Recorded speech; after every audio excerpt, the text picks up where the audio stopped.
జగిత్యాల జిల్లా రాయికల్లో ముగ్గురు దొంగలు అరెస్ట్. 12 తులాల బంగారం, ఒక కారు, 15,000 రూపాయల నగదు, 3 సెల్ ఫోన్లు స్వాధీనం.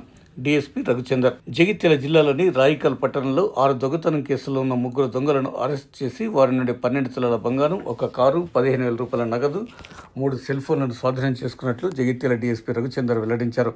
శనివారం మధ్యాహ్నం 3 గంటల ప్రాంతంలో జగిత్యాల రూరల్ పోలీస్ స్టేషన్లో ఏర్పాటు చేసిన విలేకరుల సమావేశంలో ఇందుకు సంబంధించిన వివరాలను డీఎస్పీ రఘుచందర్ వివరించారు.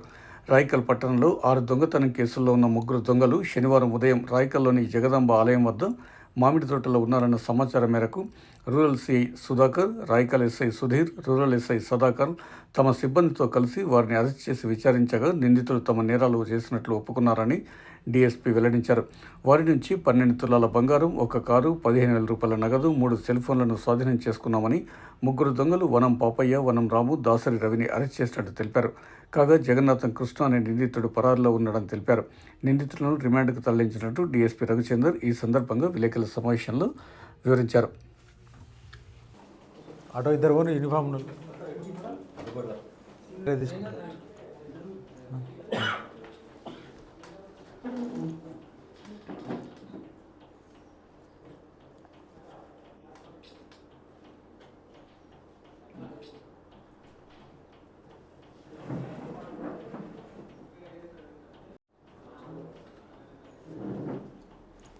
ఓకే.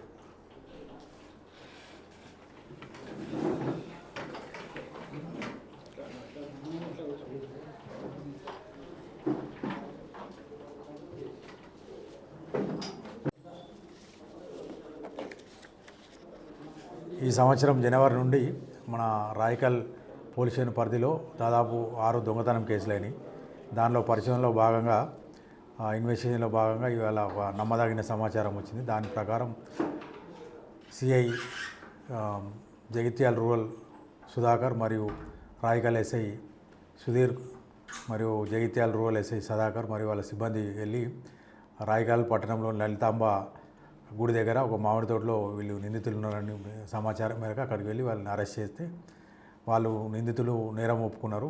ఈ రాయికల్ పిఎస్ పరిధిలో జరిగిన 6 దొంగతనాలను వాళ్ళు కన్ఫెస్ చేసిండు. వాళ్ళ వద్ద నుండి దాదాపు 12 తులాల బంగారు ఆభరణాలు, 15,000 క్యాష్, 3 మొబైల్ ఫోన్లు మరియు ఈ దొంగతనానికి ఉపయోగించే ఒక i20 కార్ను కూడా స్వాధీనం చేసుకునేది. ఈ నిందితులందరూ కూడా ఇక్కడ మన టీఆర్ నగర్ జగిత్యాల రూరల్ పిఎస్లో వీళ్ళకి సంబంధించిన వాళ్ళు వనం పాపయ్య, వనం రాము, దాసరి రవి. వీళ్ళు ఇంకొక జగన్నాథం కృష్ణ అని వీడు అబ్స్కాండింగ్ ఉన్నాడు. వీళ్ళంతా ఒక ముఠాగా ఏర్పడ్డారు. గత 4-5 సంవత్సరాలకి వెళ్ళి వీళ్ళు నేరాలు చేస్తూ ఉన్నారు. భూపాలపల్లి, భద్రాచలం, మల్యాల్, తర్వాత రాయికల్, జగిత్యాల్ ఈ పరిసర ప్రాంతాల్లో ఏంటంటే రాత్రిపూట రక్కీ చేసుకొని తాళం వేసిన ఇండ్లను వీళ్ళు టార్గెట్ చేసుకొని తాళం పగలగొట్టి అందులో నుంచి బంగారు ఆభరణాలు చోరీ చేస్తారు. వీళ్ళ మీద ఒక్కొక్కరి మీద ఇప్పటి వరకు 30 కేసులు పెండింగ్లో ఉన్నాయి. 30 కేసులలో వీరి నిందితులు. వీరి మీద అలవాటు పడ్డ నేరస్తుల కింద షీట్ ఓపెన్ చేస్తున్నాం. గ్యాంగ్ ఫైల్ కూడా మెయింటైన్ చేసి వీళ్ళ మీద నిఘా ఉంచడం జరుగుతుంది. తర్వాత ఈరోజు వీళ్ళను కోర్టుకు ప్రొడ్యూస్ చేసి రిమాండ్ తరలించడం. 30 కేసులు ఉన్నాయి. పోయిన మన సేమ్ ఇదే జూన్ నెలలోనే మనం 11 కేసులలో అరెస్ట్ చేసినాం వీళ్ళని. తర్వాత జైలు మీద వచ్చి మళ్ళీ నేరాలు మొదలుపెట్టాను. వీళ్ళ మీద నిఘా ఉంచడంతో వీళ్ళు తొందరగా దొరికింది మనకి.